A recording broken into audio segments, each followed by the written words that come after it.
I'm Ruth Weisberg. I'm an artist. I've been in Southern California since the fall of 1969, and it's been a particularly stimulating and wonderful community to be in. I was very active right from the beginning in the feminist movement, and so was fortunate to be at some really important occasions like the 1972 CalArts conference, in which women shared their work and some of their experiences for the first time. It was tremendously energizing. I mean, people were so excited.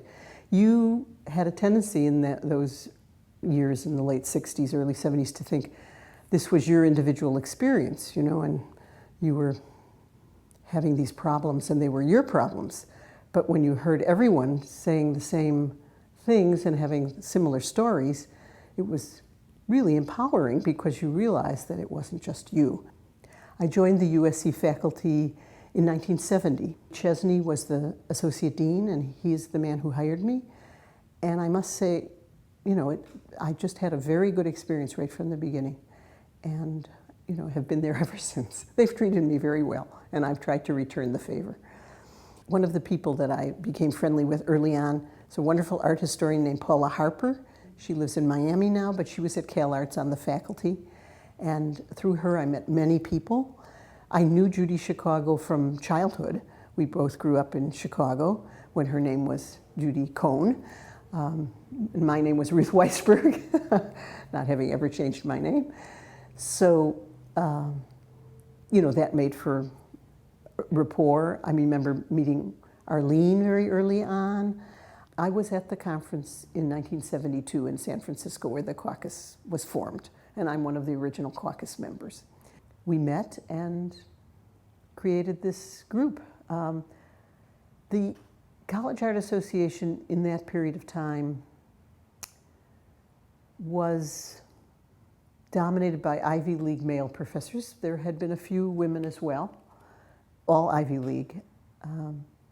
And I don't even think it was so much the idea of women as that we were from other institutions.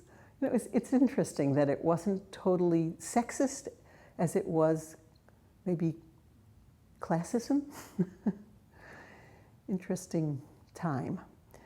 Ultimately, I think the CAA became very open, and 10 years later I was the president, so that tells you what kind of change had been wrought. Judith Brodsky was president, not right after me, but after the next president. So we've had strong feminist presidents of the CAA now down through a good 20 years. I got a call from Judith Brodsky, who was then the president of the caucus, asking me to start a chapter here. And so we met first at Annette Bird's studio, which is also the building where I had my studio in Venice, at Hampton and Rose.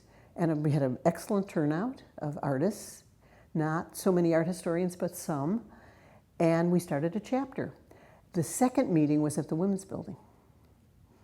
And then we did several events when the conference came to Los Angeles. I was involved in the ones 10 years later that Suzanne Lacey and I conceived of and led, and was very imaginative. It was at the same time as there were demonstrations in New York where they marched, I think, on the Metropolitan. I'm not sure which museum, but they marched, with signs. In Los Angeles, people got into cowgirl costumes, we made masks, we had songs, we had skits. It was very LA. And we were all dressed up.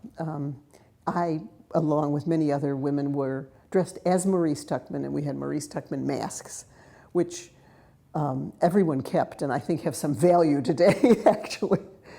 So it was very spirited, and initially we got some wonderful publicity in the LA Times. The first set of stories was very positive. And then from what I understand from people I knew who were at the Times, the word came down, oh no, you're being too positive. We have to have a negative story about this.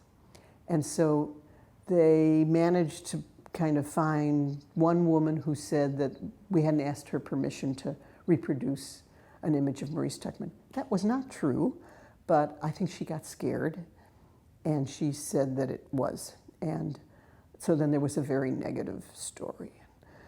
It was so curious to me, given how spirited and lively the protest was, but not hostile. The reaction was so defensive. They clanged the gates shut. They called the police. The police came. We had parade permits. They couldn't really do anything. You know, there were helicopters flying over. It was such an overreaction. If they'd had a little bit of a sense of humor, they could have, I don't want to say co-opted, but they could have almost become part of it. You know, it was a performance. It wasn't a hostile demonstration. It was a way of getting our message across without scaring people. And I think a lot of people did get the message.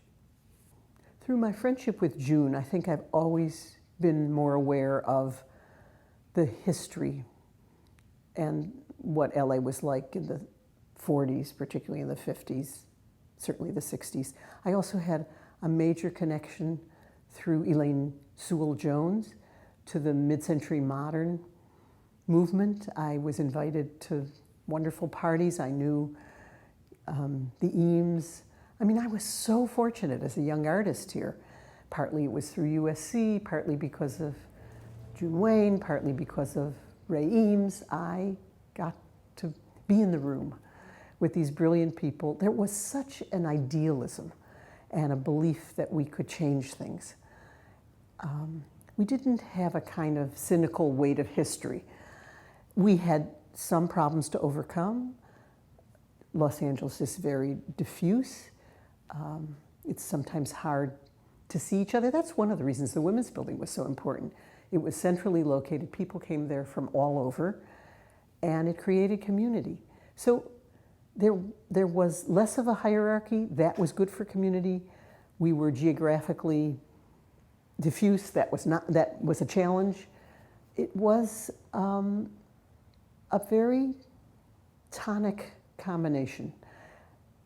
I think overall, though, one felt one could make things happen here.